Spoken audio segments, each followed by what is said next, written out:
I'm Tim Canova. I'm a professor of law and public finance. I've got a lot of roots in South Florida, a lot of family and friends.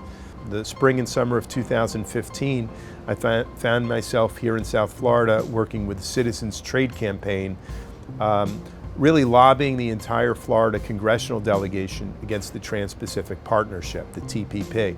I went to a couple of protests right here in my district outside of the offices of my Congresswoman, Debbie Wasserman Schultz. For many years, it was quite unpopular to be critical of Alan Greenspan and the Federal Reserve. You could say during the big bubble years. So it didn't help my career whatsoever to be advocating for the kinds of policy changes that I was. It was only the 2008 financial collapse that started to change things. And in 2010, I started to work with a number of congressional staffers on the legislation that would become the Dodd-Frank Wall Street Reform Act. I saw this 74-year-old man who was putting it all on the line. He was calling for others to step up. And I thought if this man at his age was stepping up to fight this good fight, that I should do that in my little corner of the world here. We have a pipeline that's being built, a 500-mile pipeline from Alabama through Georgia into northern and central Florida called the Sable Trail Pipeline. They want to be fracking in the state of Florida. Florida is the last state, the last place in this country where we should be fracking. We're dependent on an aquifer that's very fragile. If we start polluting the aquifer, we're going to have to be importing bottled water.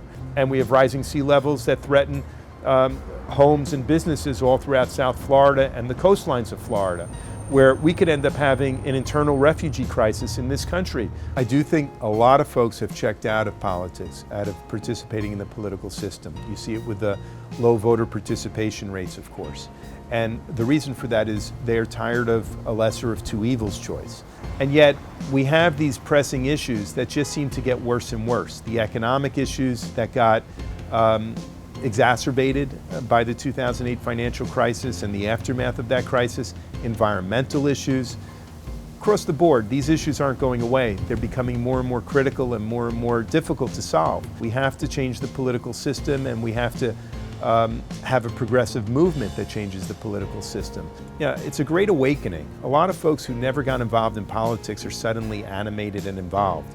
And I think once awake, a lot of them are not going back to sleep.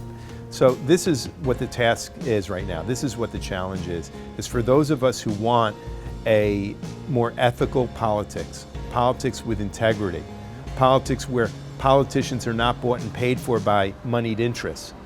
We have to keep waking folks up. We can't wait until 2018. We've got to organize around the issues right now.